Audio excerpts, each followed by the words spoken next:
Y aún así salió ganando la comunidad, porque yo entendí desde ese momento que lo que tenía que transformar era la comunidad, y me encargué, sin haber conceptos de PI, sin haber conceptos de ayudas educativas, sin haber nada, de darles un apoyo a los maestros sostenido durante todo el tiempo que mis hijos estuvieron allí, para decirles no se preocupe, usted enseñe como a todos los demás, por mis hijos no se me preocupe, que yo el conocimiento de ellos sé cómo se lo doy, ¿cierto? Y yo le llevaba herramientas, es decir, hice un jueguito ahí como de obra de caridad con los maestros para que ellos quedaran bien, porque a la final ellos eran los que quedaban bien, ¿cierto? La mamá nunca aparecía.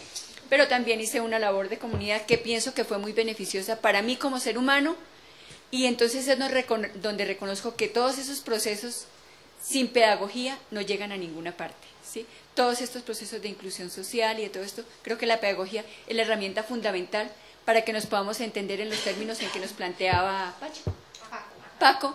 Por ejemplo, ahora, sí, deténganse un momentico, guarde que es que yo voy como a otro ritmo, ¿cierto? Y yo soy el que tengo que entender, porque es que ¿qué sacamos con entender los que sabemos? Si los que necesitamos que entiendan son ellos, ¿cierto? Entonces, pienso que la discapacidad se ha convertido para mí en una herramienta de transformación humana, pero de transformación humana no mía, sino de la humanidad, donde el reto es ser cada vez más humanos. Y pienso que si hay un grupo que nos permita entender cómo es la humanidad de diversa y cómo tenemos que construirnos como humanos para pensarnos no aparte como los reyes de la naturaleza, sino que estamos en un cosmos donde compartimos con muchas otras criaturas diferentes incluso a los humanos, o que nos creemos nosotros superiores, ¿cierto? Y que el grado de humanización de nosotros depende de cómo tratemos a cada elemento de la naturaleza, llámese humano o no, que esté cerca a nosotros, y el cuidado que le demos, porque el mundo es compartido. Por último, quisiera decirles que una de las cosas que más nos ha preocupado a los padres, especialmente a mí, porque soy mamá sola, y son los únicos hijos, era la protección de ellos. Entonces llegamos a la interdicción. ¿Por qué llegamos a la interdicción? Llegamos porque era un mecanismo de protección. Claro, llegamos y nos dijeron que éramos unos locos dementes, y que era por eso que, es decir, no que nos los iban a proteger, sino que iban a proteger a la sociedad de ellos, ¿sí? Más o menos fue lo que yo entendí. Sin embargo, después de haber tomado ese camino, dicen que no hay reversa, pero hoy me siento muy alentada porque creo que tenemos que encontrar la reversa para eso, ¿cierto?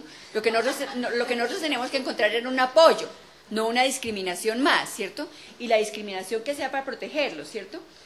Entonces, pienso que encontrar que en el mundo de la discapacidad no solamente existen personas con discapacidad, sino que la discapacidad, por fortuna para nosotros hoy en Bogotá, no es un concepto inherente únicamente a la persona con discapacidad, sino al entorno, que somos los del entorno los que hacemos mayor o menor la discapacidad, y que entonces tenemos que contemplar allá una dimensión diferente para poderlos entender a ellos, que ahí también entramos los que ahora llamamos cuidadores, que somos nosotros, y que nos preocupa muchísimo la protección de nuestros hijos, y que al preocuparnos tanto, la mejor solución para la protección de nuestros hijos es generar cambios sociales de manera que ellos se visibilicen, porque es que mantenerlos segregados no solamente es tenerlos aparte. Pelear nosotros un poco con la educación segregada no es tanto por el tipo, por el nombre que le pongamos a la educación segregada, sino sencillamente porque allí también se conjugan, son todos los paradigmas de estigmatización y de ocultamiento de la vida real para unos seres humanos determinados. Y creo que eso es lo que nosotros combatimos. Seguramente que cuando el compañero Wilfredo, y me disculpa que lo tome en este momento como ejemplo porque tocó mi fibra principal, ¿sí?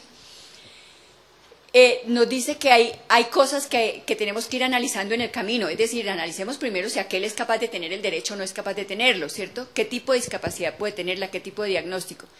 Si nosotros nos salimos de ese parámetro, seguramente que podremos encontrar que la solución es ver a la discapacidad como una diversidad humana, que es como debemos entenderlo todos y que seguramente por ahí encontraremos un camino de vida para todos. Personalmente debo decir que la discapacidad es la única puerta para la humanización cada vez más grande de la humanidad, si cabe la redundancia. Muchas gracias.